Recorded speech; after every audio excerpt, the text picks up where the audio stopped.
So here I'll be doing another Star Wars CCG and Star Wars Miniatures video. Just me this time. The first ones in the series was with my brother Brett. I'm sure we'll do more later, but since we're in separate states right now, I'll do this one on my own. Had better luck when he was here, I think, than in the past couple videos, but hasn't been too bad in the last couple.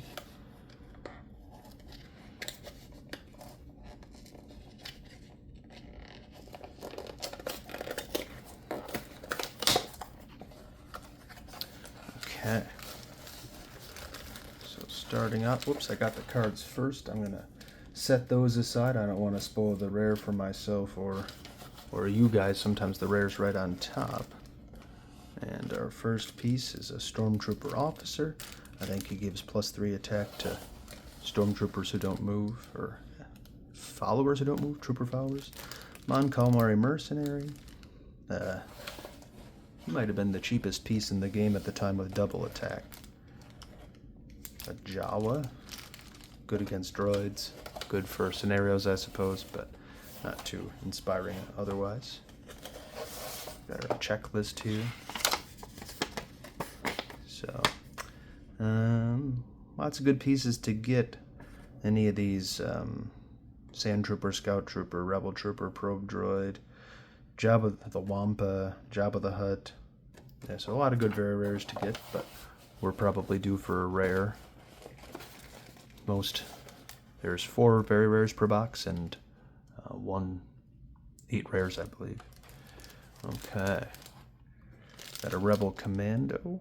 These guys have a lot of health, 40 health and stealth, I think, so they were probably hard to kill back in the day. A Stormtrooper, number 37, I believe. There was a 36 where he's holding his gun in front of his chest, 37 where he's aiming, and 38 he's holding it out front.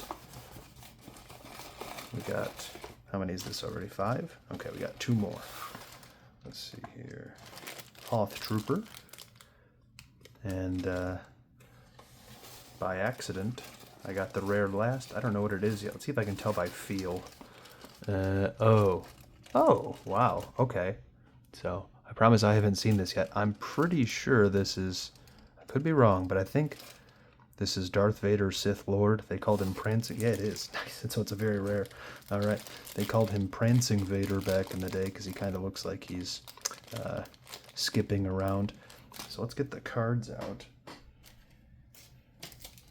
Okay, and actually he's not on either side. I'm kind of seen a couple packs where that was the case, so yeah, I guessed it was him, or I could tell it was him because his cape is so long. He has kind of a distinctive shape.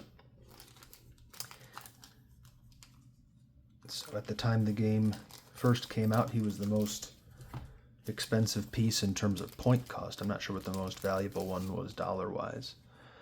But, so some pretty cool portraits on these. We got the, yeah, he has grenades and stealth and 40 HP for 14 points.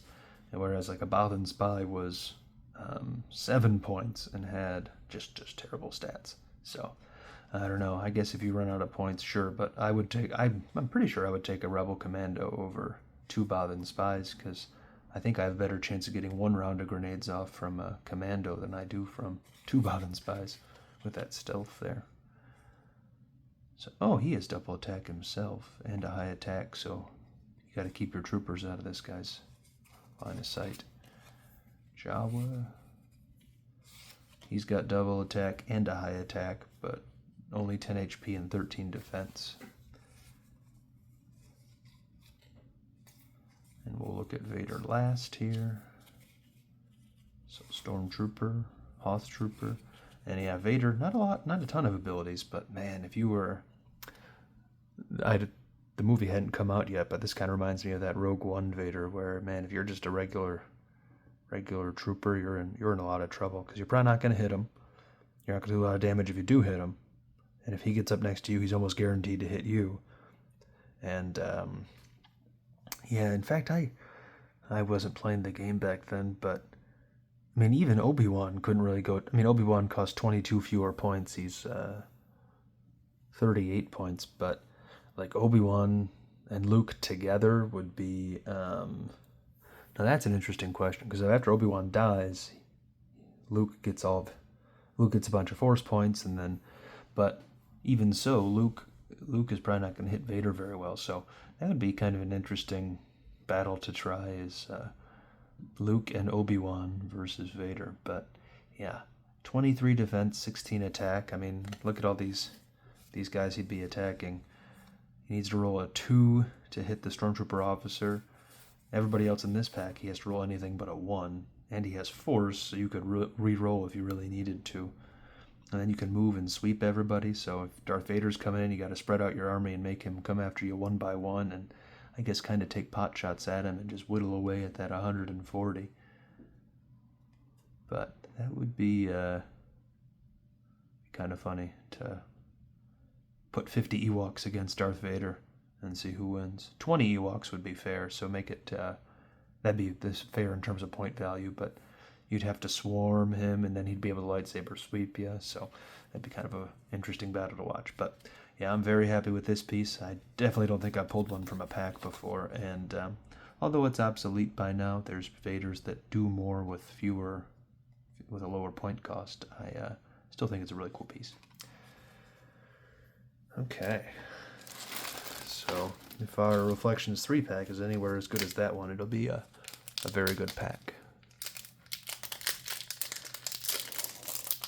I did not do so good when I opened a Reflections 2 pack in terms of guessing which one was the foil from the back, so I'll be really slow going through this one. Maybe take them off one card at a time. Tusken Scavengers, is that? Wow, I don't know.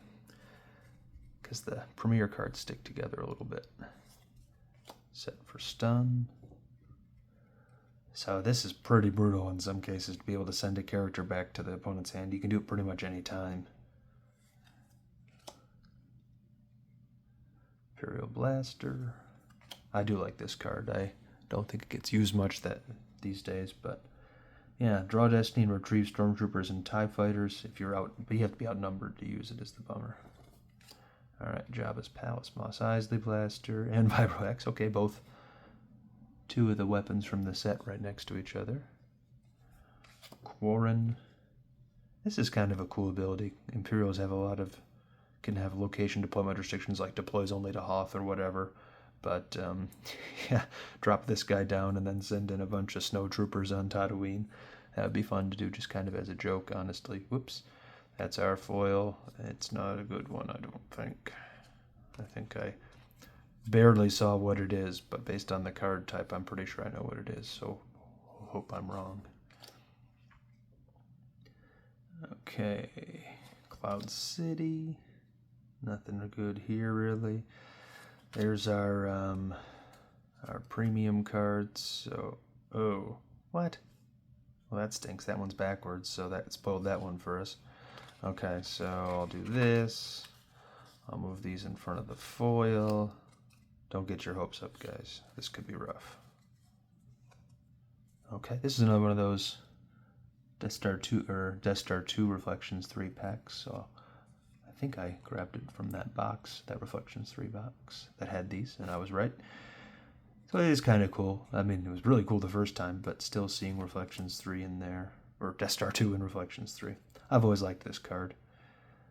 Place autoplay from hand a copy of a unique card in a battle to reduce attrition against you by that card's forfeit value. So you have somebody in battle, maybe they're about to die, and you can, due to attrition, you place them out of play, and then that reduces the attrition. So you can, in theory, save them, but the next time they are lost from table, since they're out of play, you can't deploy them again. So it's like they used up the last of their 9 lives or the last of their luck or whatever.